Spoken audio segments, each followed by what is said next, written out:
நம்ம இன்னைக்கு வந்திருக்கக்கூடிய இடம் பார்த்தீங்கன்னா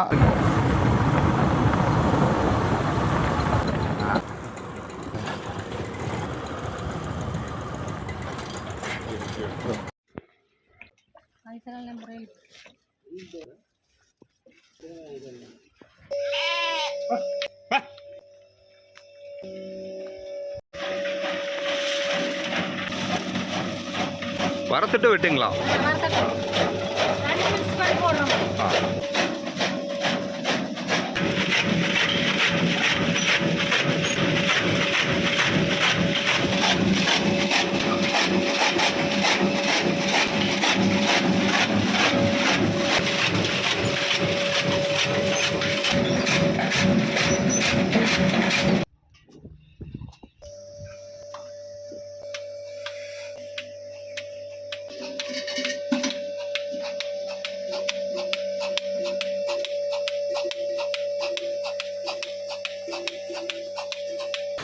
இந்த வெள்ளாடு இருக்குது, செம்பிளி ஆடு எல்லாமே இருக்குது. ஒரு 3-3.5 மாதம் இருக்குங்க. இதுக்கு ஒரு 4 மாதம் இருக்குங்க.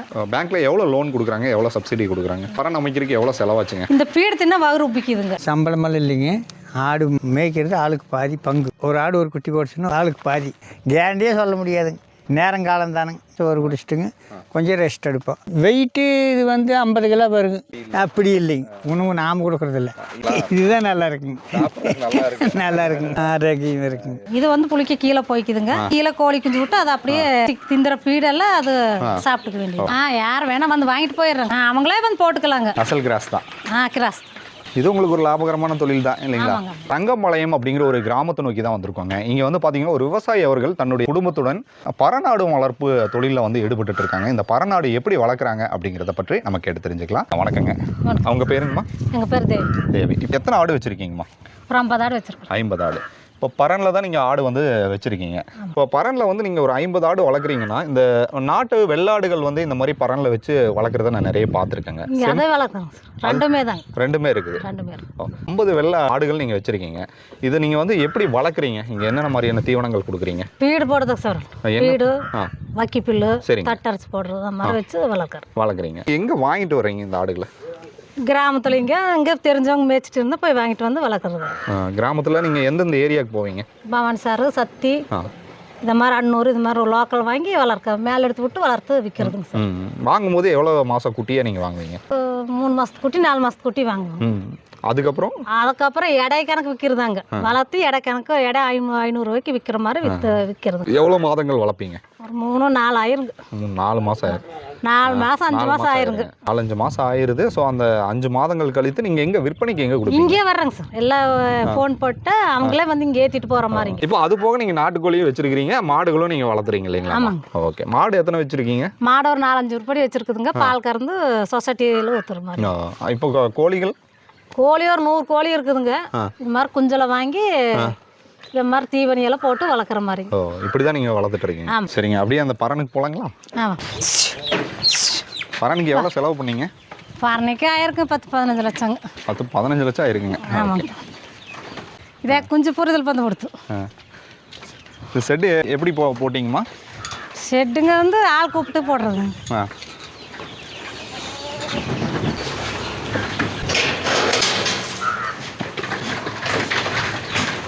இது எப்படிங்க பிரித்து வச்சுருக்கீங்களா? இது பிரிச்சுங்க. இது பெரிய குட்டிங்க, இது சின்னது, இது மாதிரி மீடியம். இப்போ இது எவ்வளோ மாதத்து ஆடுங்க? இது 4-5 மாதத்து ஆடுங்க. 4 மாதத்து ஆடுங்க. இது 4 மாதத்து ஆடு இல்லைங்களா? கரெக்டாக 4 மாதம் தான் ஆச்சு. ஆமாம். மேய்ச்சலுக்கெல்லாம் எதுவும் அழைச்சிட்டு போக மாட்டீங்களா? இங்கே அதெல்லாம் இல்லைங்க. ஏதோ டைம் வேணால் விடுவாங்க. மற்ற மாதிரி வக்கி புல்லு இது மாதிரி பீடுங்க, அவ்வளோதான். இப்படியே கொடுத்துருக்கீங்க. இது 4 மாதத்து குட்டி தான் இது. ஆமாம். ஓ, இங்கேயே இது வளர்ந்துடும். இந்த 4 மாதத்துக்கு அடுத்து நீங்கள் அடுத்த ஸ்டேஜ் எந்த ஸ்டேஜுங்க? அடுத்த ஸ்டேஜ் எடை போட்டால் ஒரு 20 கிலோ வந்தால் விற்கிற மாதிரி. 20 கிலோ வந்தால் விற்கிற மாதிரி தான். ஓ, இது 3 மாதம் ஆச்சுங்க. இது 3 மாதம் ஆச்சு. இந்த குட்டி 3 மாதம். இதுதான் முதல் ஸ்டேஜ். இது எத்தனை மாதம் குட்டிங்க? இது ஒரு 2.5 மாதத்து குட்டி. இது 3 மாதத்து குட்டிங்க. இது 3 மாதம் குட்டி. இது 3 மாதத்து குட்டி. ஓ, இந்த வெள்ளாடு இருக்குது, செம்பிளி ஆடு எல்லாமே இருக்குது. சரி, உங்கள் கைக்கே வருதுங்களா? உங்கள் கைக்கே வருது. கைக்கு வரங்க. ரெண்டாவது ஸ்டேஜ்? ரெண்டாவது ஸ்டேஜ் அதுங்க. இந்த ரெண்டுமே ரெண்டாவது ஸ்டேஜ். இது எத்தனை மாதம் ஆச்சுங்கம்மா? இது ஒரு 3-3.5 மாதம் இருக்குங்க. இதுக்கு ஒரு 4 மாதம் இருக்குங்க. இது 3-3.5 மாதம் ஆச்சு இல்லைங்களா? ஆமாம். இது அதே மாதிரி தான். இது அதே மாதிரி. கடைசி ஸ்டேஜ்னா இதுதான். இதுதான் இது விற்கிறதுக்கு இன்னும் ஒரு மாதம் ஆகுங்க. இதுதான் விற்பனைக்கு போகக்கூடிய ஒரு ஸ்டேஜ். ஓகே. மாதம் ஆகும். இதுக்கு என்னென்ன தீவனங்கள் இங்கே கொடுத்துட்டு இருக்கீங்கம்மா? என்ன பீடுங்க, அப்புறம் வைக்கப்புல்லு இந்த மாதிரி. இது ஏதாவது கம்பெனிஸ் ஏதாவது உங்களுக்கு டைப் வச்சிருக்கீங்களா இல்லை நீங்கள் தனியாக ஏதோ ஒரு தொழிலாக பண்ணிட்டு இருக்கீங்களாம்மா? தனியாக லோன் போட்டு பண்ணுற மாதிரிங்க. லோன்லாம் பேங்க்கில் லோன் எடுத்து பண்ணுற மாதிரி. பேங்க்கில் எவ்வளோ லோன் கொடுக்குறாங்க, எவ்வளோ சப்சிடி கொடுக்குறாங்க? இது நாம் கேட்ட அளவு கொடுக்குறாங்க. ஒரு 5 லட்சம் எடுத்து நம்ம இது பண்ணுற மாதிரி. இதுக்கு எவ்வளோ டோட்டலாக இந்த பரண் அமைக்கிறதுக்கு எவ்வளோ செலவாச்சுங்க? இதுக்கு 13 லட்சம் இருக்குங்க. 13 லட்சம் ஆயிடுச்சுங்களா? ஓகே. இது என்னென்ன ஆட் பண்ணியிருக்காங்க இந்த பரனில்? என்னங்க இது இரும்பு, சிமெண்டோடு, இந்த மேட்டு, அவ்வளோதான். இப்போ இந்த ஆடுகளை வந்து எந்தெந்த மாதங்களில் நீங்கள் வாங்கிட்டு வருவீங்கம்மா? மாதம் வந்து 2 மாதம் இல்லைங்க. ஐப்பசி, கார்த்திகை, மார்கழி 3 மாதம் வாங்க மாட்டேன். ஏன்னா சளிங்க. மற்ற எல்லா டைம் வாங்கலாம். அந்த குளிர் காலங்கள், மழை காலம் கொஞ்சம் கம்மி பண்ணிக்குவாங்க. அப்புறம் அதுக்கு மேலே கொஞ்சம் நல்லா வாங்கினா நல்லா வளர்ப்பாக வருங்க. இதில் உங்களுக்கு எவ்வளோ வருமானம் கிடைக்குதுங்கம்மா ஒரு மாதத்துக்கு? ஒரு குட்டிக்கு ஒரு 3 மாதம் வச்சா ஒரு 2000 2500 இப்படி வரும். ஒரு மாதம் நீங்கள் விற்பனைக்கு எடுத்தீங்கன்னா? விற்பனை எடுக்கும்போது 5000 6000க்கு எடுக்கிறதுங்க. ஒரு 2000 ஃபீடெல்லாம் போட்டு இந்த வருமானம் எல்லாம் போனால் ஒரு 2000 ஒரு 1500. அப்போ அதில் 1-2 சாகலாங்க. அதெல்லாம் கணக்கு சொல்ல முடியாது. என்னென்ன மாதிரி நோய்கள் இந்த பரனில் வளர்த்தா கூட நோய்கள் வருதுங்களாம்மா? இந்த ஃபீடு தின்னா வகுறு உப்பிக்குதுங்க. என்ன ஃபீடுங்கம்மா இது? இந்த மாதிரி புண்ணாக்கு, இந்த மாதிரி ஃபீடு சாப்பிட்டா வகுறு ஒரு ஆடுக்கு சேர்றது இல்லைங்க. என்ன ஃபீடுமா அது? இது மக்காசோளம், புண்ணாக்கு, மாட்டை தீவானு அதை மாதிரி ஐட்டங்கள் சாப்பிட்டா ஒரு ஆட்டுக்கு வகுறு உப்பிக்குதுங்க சேர்றதில்ல. அது கீழே மேய்ஞ்சிட்டு வந்து மேலே விட்டா கொஞ்சம் செட் ஆகுற 2 வாரம் ஆகுங்க. அதுதான் பிரச்சனைங்கிறீங்க. எங்கே வாங்குறீங்க இந்த தீவனங்கள்லாம்? தீவனைங்க வந்து சேலம், திருநெல்வேலி அதை மாதிரி ஏரியாவில் வாங்கிட்டு வர்றோம். அந்த மாதிரி ஏரியாக்கெல்லாம் நீங்கள் வாங்கிட்டு அங்கேருந்து ஆர்டர் போட்டு இங்கே கொண்டு வந்து இறக்குற மாதிரி. இந்த தொழில் எப்படி கற்றுக்கிட்டீங்க?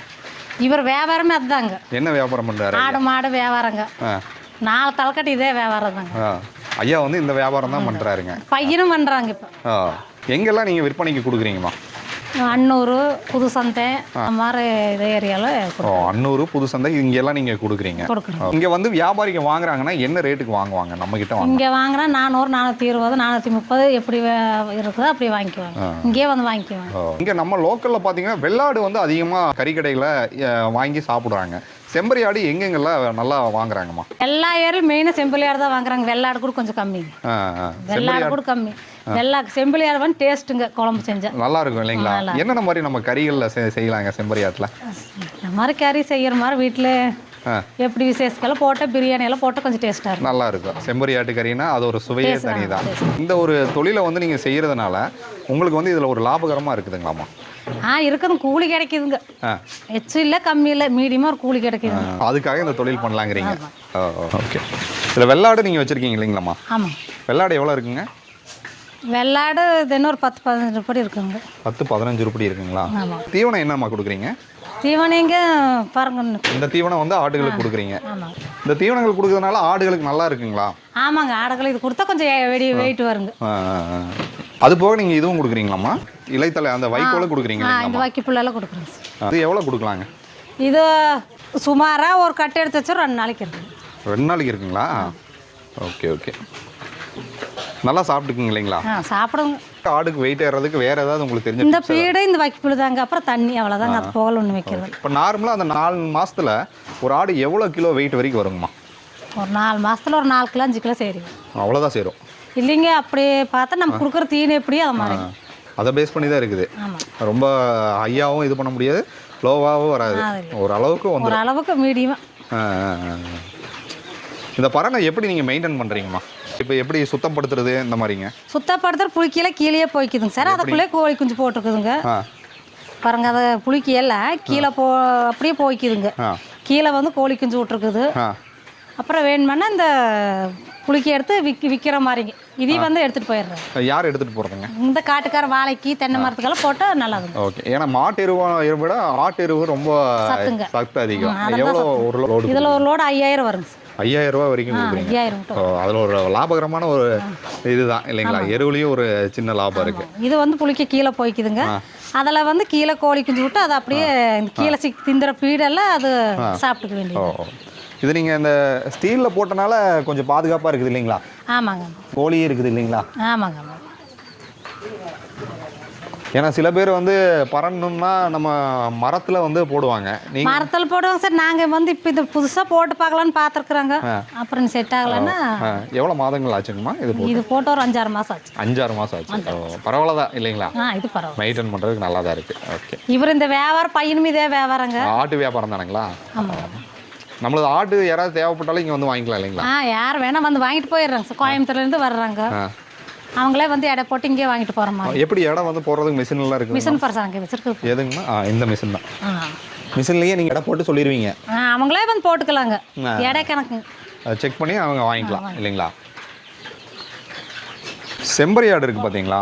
செம்பரி ஆட்டில் வந்து என்னென்ன நன்மைகள் இருக்குங்கம்மா? சாப்பிட்டா வந்து மக்களுக்கு வந்து உடலுக்கு வந்து என்னென்ன மாதிரி? அந்த காலத்தில் செம்பரி தான் சாப்பிடுவாங்க சார். இப்போ ஒருத்தருக்கு உடம்பு ஒத்துக்கலைங்கிறதுனால வெள்ளாடு சாப்பிட்றாங்க. ஒத்துக்கலைங்கிறனால தான் வெள்ளாடு சாப்பிட்றாங்க. இல்லாட்டி வெள்ளாடு சாப்பிட மாட்டாங்க. செம்பரி ஆடு தான். செம்பரி ஆடு தான் ஒருத்தருக்கு சேர்றது இல்லைங்க. முதல்ல இந்த ஆடு தான். இப்போ ஒருத்தருக்கு ஒத்து வரலன்னு இந்த ஆடு சாப்பிட்றோம். மற்றபடியால் ஒரு டிஃப்ரெண்ட்டெல்லாம் கிடையாது. இது சாப்பிட்றது அது சாப்பிட்றது அது சாப்பிட்றது இது சாப்பிட்றது ரெண்டு ஒரே பீடு தான் நாங்கள் போடுறோம். அதே தான். கறியும் அதே மாதிரி மீட்டும் நல்லா இருக்கும் இல்லைங்களா செம்பரி ஆட்டுக்கு?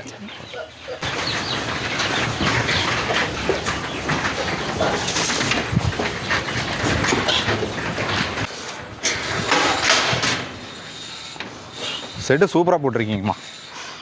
செலவு அவ்வளோவா இருக்குல்ல. 15 லட்ச ரூபாங்கிறது சாதாரண விஷயமா? பர்மனெண்ட்டான ஒரு செட்டு தான் இல்லைங்களா? ஆமாங்க. இந்த கீழே இருக்கக்கூடிய அந்த கோழிகளையும் காட்டுறீங்களா? பாருங்க. இந்த நாட்டுக்கோழிங்களா? இல்லை, இது கிராஸ் கோழி. கிராஸ் தீவனங்களா இது? எதுங்க இது? இது தீவனம்.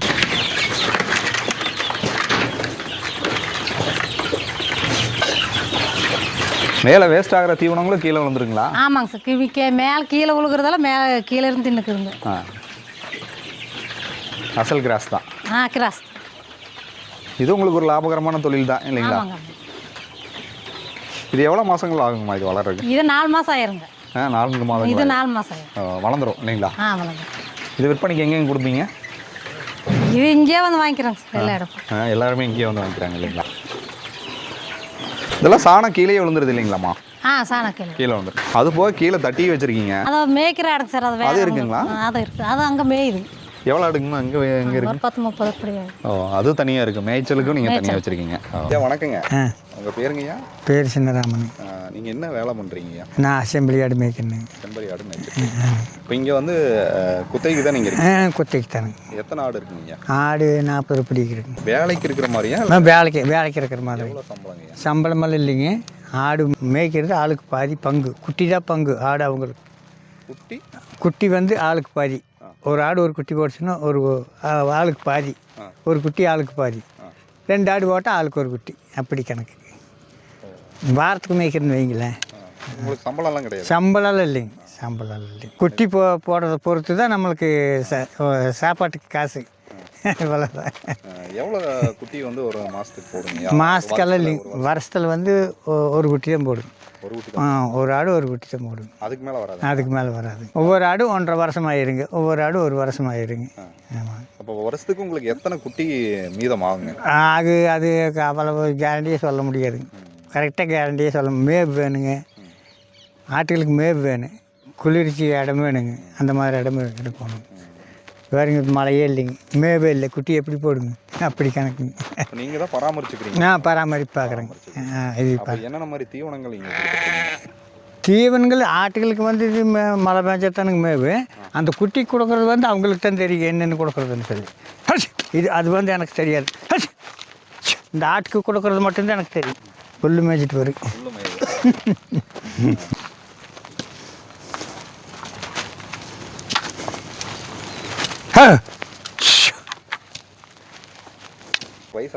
வயசெல்லாம் 80க்கு பக்கமாக இருக்கணும். 75க்கு மேலே தான். இதில் தான் ஜீவனம் சம்பளம். இதில் தான் ஜீவனம் பண்ணிகிட்ருக்கேன். ஒரு மாதத்துக்கு எவ்வளோ வருமானம் இதில் நிற்குதுங்க? வருமானம் வந்து நம்ம அவ்வளோ கேரண்டியே சொல்ல முடியாதுங்க. ஒரு வருஷத்துக்கு 2 குட்டி போடுங்க. ஒரு வருஷத்துக்கு 4 குட்டி போட்டு 2 குட்டி செத்து போகும். 2 குட்டி தான் கிடைக்கும். இப்படியெல்லாம் இருக்குதுங்க. நம்ம எந்த வருமானத்தை வச்சு கேரண்டியே சொல்ல முடியாதுங்க. நேரங்காலம் தானுங்க. அவ்வளோதான். எப்படி இதை வச்சே நீங்கள்? இதை வச்சு அப்படியே காலத்தை ஓட்டிகிட்டு இருக்கணும் 30 வருஷமாக. 30 வருஷமா இந்த தொழில் தான் பண்ணிட்டு இந்த தொழில் தான் பண்ணிட்டு இருக்கிறேன். அழகா சிரிக்கிறீங்களா ஐயா, நல்லா இருக்கு. சரி. இப்போ நீங்க இந்த ஒரு ஆடு வளர்க்குற தொழில்ல வந்து இப்போ காலையில எத்தனை மணிக்கு நீங்க மேய்ச்சலுக்கு ஓடி? 9 மணி 9:30 இல்லைன்னா 10 மீண்டா 10 மணி 1 மணி 2 மணி வரைக்கும் மேய்ப்போம். மீண்டு ஓட்டிகிட்டு வந்து அடைச்சிட்டு சோறு குடிச்சிட்டுங்க கொஞ்சம் ரெஸ்ட் எடுப்போம். அதிலேருந்து என்ன ஆகு 3 மணிக்கு 4 மணிக்கு திறந்து விடுவோம். அவ்வளோதான். மறுபடியும் 6 மணிக்கு அடைச்சிருவோம். 6 மணிக்கு அடைச்சிருவோம். இந்த பட்டி ஆடு வளர்க்குறதுங்கிறது வந்து கீழே நீங்கள் மேய்ச்சலுக்கு விடாமல் நீங்கள் வளர்க்குறதுங்கிறது அந்த மேலே மேலே அங்கே இருக்குது பாருங்க, அது மட்டும்தான். அது மட்டும்தான். நான் மேய்ச்சி தான் இது வளர்க்கணும், இல்லாட்டி வளர்ச்சி பண்ண முடியாது. ஏன்னா மேய்ச்சலுக்கு போனால் தான் நல்லா. ஆமாங்க ஆமாங்க. எவ்வளோ வெயிட் ஏறுங்க ஐயா? வெயிட்டு இது வந்து 50 கிலோ வருங்க.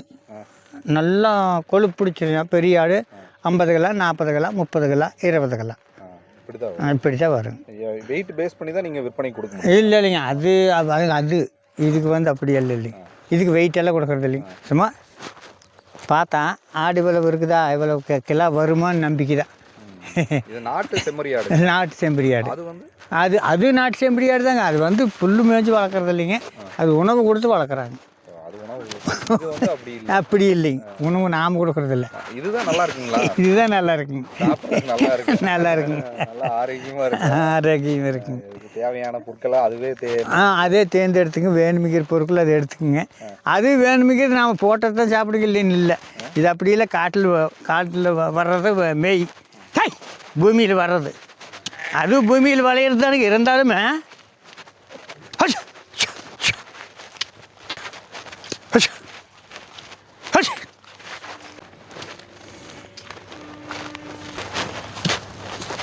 கறி வந்து இதுதான் டேஸ்ட்டாக இருக்கும். ஆமாங்க, இதுதான் டேஸ்ட்டாக இருக்குங்க. அது கொஞ்சம் டேஸ்ட் கம்மியாக தான் இருக்குங்க. நீங்கள் என்ன கறி நல்லா விரும்பி சாப்பிடுவீங்க? நாங்கள் எல்லா கறியும் சாப்பிடுவோம். முயல் கறி, ஆட்டுக்கறி, மாட்டுக்கறிங்கிறது எல்லாமே சாப்பிடுவோம். ஆரம்பமே இல்லைங்கிறீங்க. அதெல்லாம் ஒன்றும் இல்லைங்க. எதையும் விடுறது? ஆமாங்க, எதையும் விடுறது இல்லைங்க. நான் கொடுக்க முடியாதுங்களே. நம்ம ஆடு அவங்களுக்கு. நான் சும்மா மேய்க்கிறது தாங்க இருக்கிறேன். அதான் உங்களுக்கு கிடைக்கும், அதில் ஒன்று தாட்டி விட்டுருங்க. அது இப்போ கிடைக்காதுங்களே, அது வர்றப்ப தாங்க ஆட்டி முடியும். சரி, அப்போ நான் வந்து உங்களை சரிங்க பையன் மாதிரி நினச்சி ஒரு குட்டி கொடுங்க, நானும் வளர்த்து உங்களை மாதிரி பெரிய ஆள் ஆகிடுறேன். சரிங்க. ஒன்று வளர்த்து எழுது பெருசாக முடியாது. 10, 20, 30 வளர்க்கணுங்க. அதில் தான் நாம் சாப்பிட முடியும். 1, 2 ஆள் வளர்த்தனே பத்தாது, கட்டுப்படியாக. ஆமாங்க.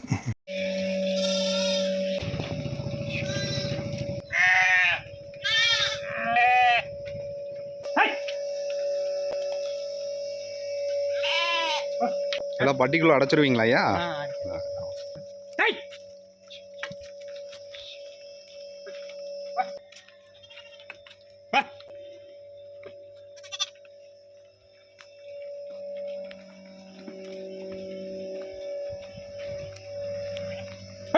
இது வந்து மேய்ச்சல் கிடையாது, இது வந்து அப்படியே செட்டில் இருக்கிறது இல்லைங்களா? மாடு எவ்வளோ இருக்குங்கம்மா? 4 மாடு இருக்கு. 4 மாடு இருக்குது. அதாவது இன்முகத்தோடு எங்களை வரவேற்றீங்க. அதாவது கேட்டோன்னா வாங்க அப்படின்னு சொல்லிட்டு ஐயாவும் சரி நீங்களும் சரி எங்களை வரவேற்றதுக்கு ரொம்ப நன்றிங்க. சரி, தொடர்ந்து இந்த ஒரு தொழிலை வந்து நீங்கள் சிறப்பாக செஞ்சு இன்னும் நிறைய விவசாயிகள் போல் நீங்களும் வளரணும். சரிங்கம்மா, ரொம்ப நன்றிங்க. ஓகே, அடுத்தடுத்த பதிவுகள் வழியாக நீங்கள் சந்திக்கணும்னு விருப்பப்பட்டீங்கன்னா சப்ஸ்கிரைப் பண்ணிங்க. டில் தென் பை ஃப்ரம் உங்கள் சிவா. நன்றி, வணக்கம்.